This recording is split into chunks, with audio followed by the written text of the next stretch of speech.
Test, test, test, test, test. Let's see. What up, what up?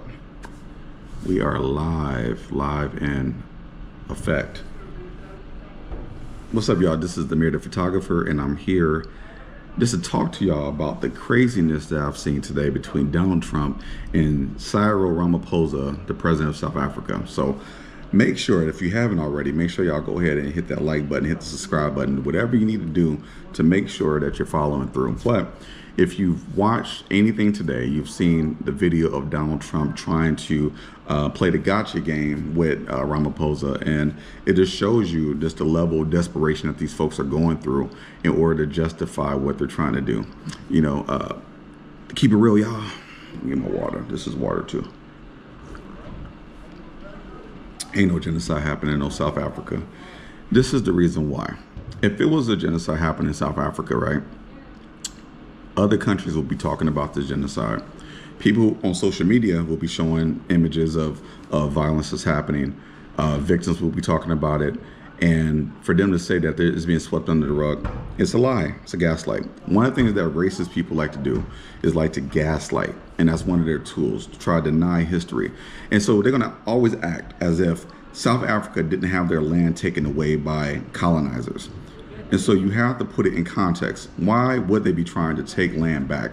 Is because it was generationally stolen from Dutch settlers, from European settlers. So if anything is to try to, kind of get that balance back, and they're trying to stop that. And so Trump is coming up trying to play the gotcha game with Julius Malema, using some kill the boer kind of language, even though everyone knows that that is a symbolic song about overthrowing colonizers. Right, it doesn't mean from violence, because if it was, right, that dude would be under the jail. And the fact that Julius Malema is free shows that, number one, he's not calling anybody to violence, and then number two, there's no white genocide that's happening. The thing that's ironic about all this is that Trump can say that there's a genocide happening in South Africa, but says absolutely nothing about the genocide that's happening in Palestine. And so it's very ironic that he will want to play the gotcha game with all these supposed images. Meanwhile, if you look really, really close at all the images that he posts, some of it is from the New York Post, which everyone knows is Republican trash. You know that these are made up stories. If you look real close, if you pause it, you can see that these are not murders. These are violent things that are happening. And violence happens everywhere. It happens here in America. And you can't even say that it's race-based. Even the thing from Julius Malema, it was no context of when it was said. It had a false translation about what it said, and then also it takes out the context. The thing that really sickens me about all this is like the white supremacist Donald Trump is using these tactics, these gotcha tactics. He did the same thing with Zelensky, trying to play this gotcha game. But meanwhile, when he sat with Netanyahu, said absolutely nothing about the ongoing genocide that's happening in Palestine. So I don't rock with it. I'm not, this whole kind of gotcha game is sickening, because meanwhile you can roll out the red carpet for whites, but then meanwhile close the door to brown and black people. It shows the hand of the government. It shows over and over again that we live in a white supremacist government that's ran by white supremacists. And so when you live in a government that's ran by white supremacists, they're going to look for things that benefit whites. This is why that you see all the refugees coming from South Africa, the 60 refugees. This couple, like 2 years ago, you saw the same thing you've seen the same thing with Biden allowing the Ukrainians to come over, right? So when it's white folks, then everyone can roll out the carpet. But when it's you and I or someone brown, then they want to come up and look for visas and send ICE and cage you and take away your due process. It shows you the type of government that we live in. And so for me, it's very, very sickening to see the level of craziness that you see out there, and the level of disrespect, the level of it just really, really wild. And so, yeah, man, I hope y'all seeing this for what it is. I mean, the idea that you would bring a foreign leader to your house, right? And they all, it's named the White House for a reason. They want you to understand that that house is always going to be for the benefit of white people and for no one else. So let's not get it twisted, even though that White House was built by enslaved Africans. And so we have to look at which is what it is. He's trying to play the gotcha game. Once again, there is no white genocide happening in South Africa. I 1,000% believe that.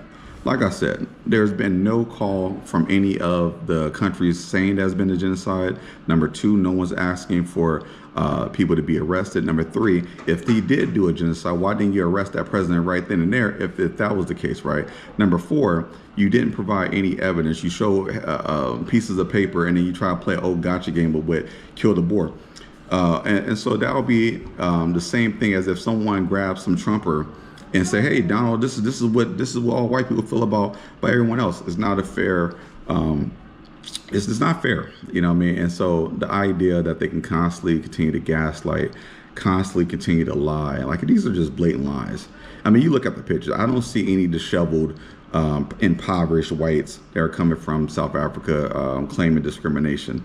And it's just one of the things that it just doesn't put in context. And this is the gaslighting. People forget South Africa lived under apartheid until 1993, right? That's 30 years beyond civil rights. That's 30 years beyond what black people in this country went through. So the idea that they can't correct their government and that, this small percentage of the population can hold up to 70% of the land is absolutely crazy.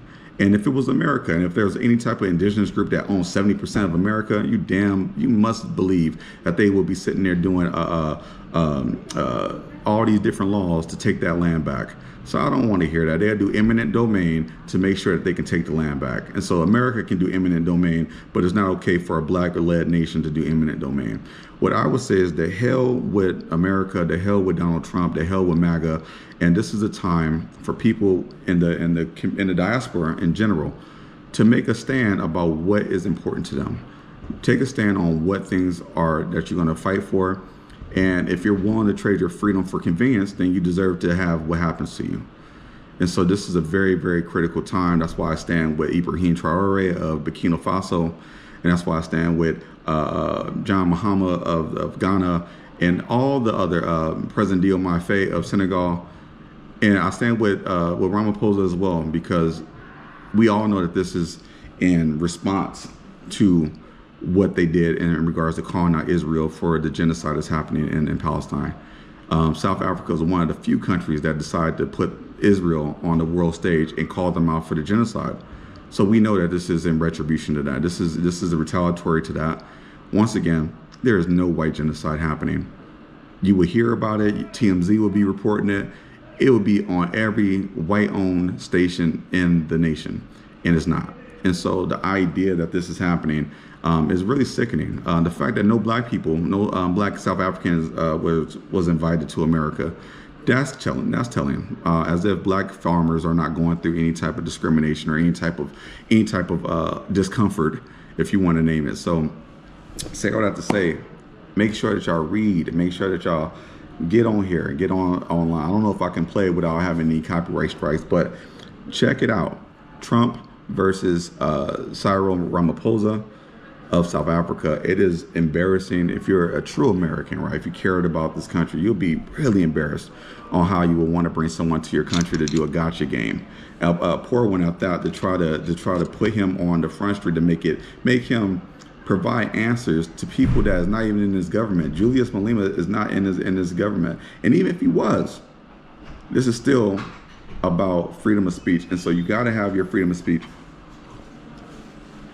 It's very important that you have your freedom of speech. It's very important that you have your rights, because that's what does make this country thrive and prosper, and this would for other countries. So make sure that y'all watch what's going on. Make sure that y'all check it out.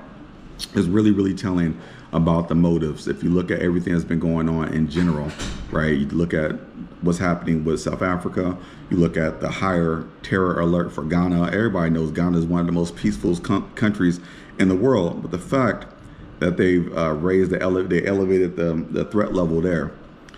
America is nothing more than a white supremacist government that basically funds their government through war and through illegal means, which is debt wars and mass incarceration and things of that nature, and exploitation. And I stand by that. And so you gotta just look at what's going on. I'm really just disgusted from this thing. The mission wasn't accomplished. Like I said, no one believes Trump. and what he's trying to say. No one believes that people are being, falsely targeted. Because if that was, I'm a human being. I would care about, no matter what race, I would care about someone being targeted, because no matter who does it, genocide is wrong. But when you falsely doing it to try to get more white people into this country, we all know what the game is. We all know that when you talk about closing the border, this is to stop brown people from coming to this country, because historically, brown people vote democratically. So if you stop brown people from coming, then that means you stop blue votes from getting in there, and therefore you're trying to shore up the red wave for years to come and generations. That's why abortion is on the thing, because they want white women to have babies. That's what it is. This is why you saw them in Charlottesville talking about they would not replace us with the tiki torches, right? This is all a game, right? This is called white fear, that they're being replaced, and eventually it's going to happen. There's nothing that you can do about genetics. There's nothing that you can do about the world population growing around you. This idea of white supremacy, that this racial supremacy, is sickening. It's the reason why the world is messed up, because it's not how the world is. There's hundreds of cultures, different languages, beautiful skin tones and hues, and we need to embrace that. And so the idea that we don't want to embrace that, and we want to have this all white country, is really whack. You know what I mean? It's whack, and it just shows what this government is. And so we got to continue to speak out. We got to continue to stand up and be able to speak out for injustices whenever you see them happening, because it's happening. So definitely check out the Ramaphosa and Trump conversation. Make sure you get your popcorn. Make sure you get your snacks, because you're definitely going to need it, because it's some BS. straight up and down. So yeah. It is super duper wild, but that's the country that we live in. That's the world that we live in, and where lying and gaslighting is the way they do business. And they want you to literally believe this, and no one's falling for it. They forget that the world has books. We have the internet, and we have technology, and we have ChatGPT, and we have books and encyclopedias. So I'm not gonna let a dude flash some papers in front of me and say there's some genocide and me supposed to believe it. It's bullshit. And that's basically it, man. It's BS, no matter how you slice and dice it. And it's one of the things where you look at it and you're just like, wow, this is what the world is coming to, right? We got people starving in the streets, and instead you want to kind of inflict financial pain on the lowest of society, the poorest of society.